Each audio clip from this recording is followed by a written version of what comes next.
Private hospital ਦਾ bill insurance cover ਕਰੂਗੀ ਕਿ ਨਹੀਂ। मुख्यमंत्री सहज योजना कार्ड हैगा, फिर कोई टेंशन नहीं, थोड़ा सारा ट्रीटमेंट कैशलेस है। बिना पैसिਆਂ ਦੇ? जी हाँ। ਹਰੇਕ ਨਾਗਰਿਕ ਜਿਹੜਾ ਹੈ ਉਹ ਮੁੱਖ ਮੰਤਰੀ ਸਿਹਤ ਕਾਰਡ ਜਦੋਂ ਬਣ ਗਿਆ ਤਾਂ ਉਹ 10 ਲੱਖ ਰੁਪਏ ਦਾ ਮੁਫਤ ਤੇ ਕੈਸ਼ਲੈਸ ਜਿਹੜਾ ਇਲਾਜ ਕਰਾਉਣ ਦੇ काबिल भी होगा, एलिजिबल भी होगा। पंजाब सरकार लेकर आई है दुनिया की पहली सेहत योजना। अब पैसे के कारण पंजाब का कोई भी नागरिक बढ़िया इलाज से वंचित नहीं रहेगा। सेहत का हक सबके लिए। राजधानी दिल्ली में दिल्ली वाले किस तरह से ट्रैफिक से परेशान हैं, इस बात से हर कोई वाकिफ है। भैरोखाल का वो अंडरपास जो लंबे वक्त से बंद पड़ा है, अब एक खुशखबरी लेकर आया है। क्या है वो खुशखबरी, आज ट्रैफिक सिग्नल के इस एपिसोड में मैं आपको बताऊंगा। नमस्कार, आप देख रहे दिल्ली तक, मैं हूं आपके साथ विजय नेगी।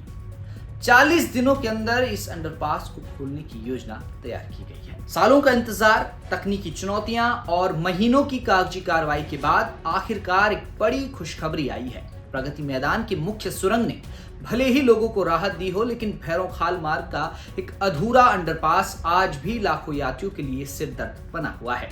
रेल मंत्रालय ने इस अधूरे अंडरपास नंबर 5 को पूरा करने के लिए अपनी हरी झंडी दे दी है।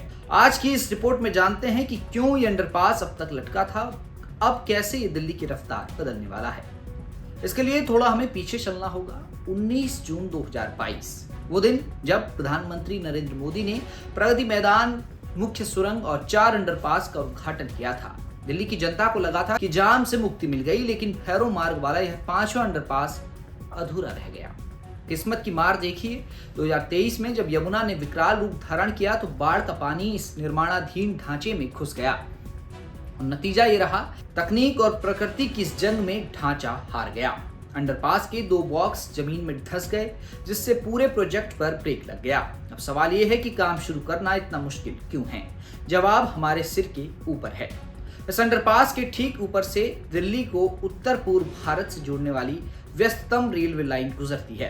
हर कुछ मिनटों में यहाँ से ट्रेनें गुजरती हैं, जो काम में सबसे बड़ी बाधा है। रेलवे लाइन पर ट्रैफिक रोके बिना निर्माण संभव नहीं था। पीडब्ल्यूडी का कहना है कि ये काम तभी पूरा हो सकता है जब ट्रेनों का आवागमन कुछ घंटों के लिए थम जाए। महीनों के पत्राचार के बाद अब रेल मंत्रालय ट्रेनों को रोकने के लिए सहमत हो गया है। रेलवे ने पीडब्ल्यूडी से एक पुल प्रूफ योजना मांगी है। जैसे ही यह योजना पेश होगी, 40 दिनों का काउंटडाउन शुरू हो जाएगा। रेल मंत्रालय कुछ समय के लिए ट्रैफिक रोकेगा और इन 40 दिनों के भीतर बचे हुए काम को अंजाम दिया जाएगा। हालांकि एक छोटा सा समझौता भी करना पड़ा है। धंसने की वजह से इस भाग की ऊंचाई कम की जाएगी। इसका मतलब है कि भैरो मार्ग से आश्रम की ओर जाने वाले हिस्से से सिर्फ 4 मीटर से कम ऊंचाई वाले वाहन ही निकल पाएंगे।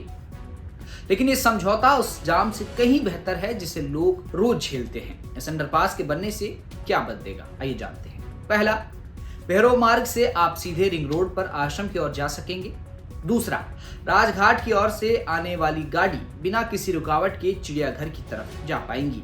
और तीसरा, वर्तमान में जहां बैरिकेडिंग की जगह से वाहन रेंगते हैं, वहां रफ्तार फिर से लौट आएगी।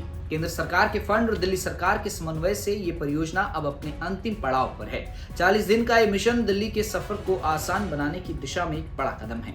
बस थोड़ा और इंतजार और फिर भैरो मार्ग पर भी होगी बेरोक टोक तेज रफ्तार। यानी कुल मिलाकर लोग जो भैरो मार्ग ट्रैफिक पर फंसते हैं, अंडरपास की वजह से परेशान होते हैं, अब उनके लिए राहत की खबर है। जैसे ही ये योजना पेश की जाएगी, उसके ठीक 40 दिन बाद ये काम पूरा हो जाएगा और पीडब्ल्यूडी ने इसके लिए तैयारियां भी शुरू कर दी। अब ये देखना है कि कब तक इस योजना को पेश किया जाएगा। फिलहाल आज ट्रैफिक सिग्नल के इस एपिसोड में इतना है। दिल्ली की तमाम खबरों को जानने के लिए आप देखते रहें दिल्ली तक।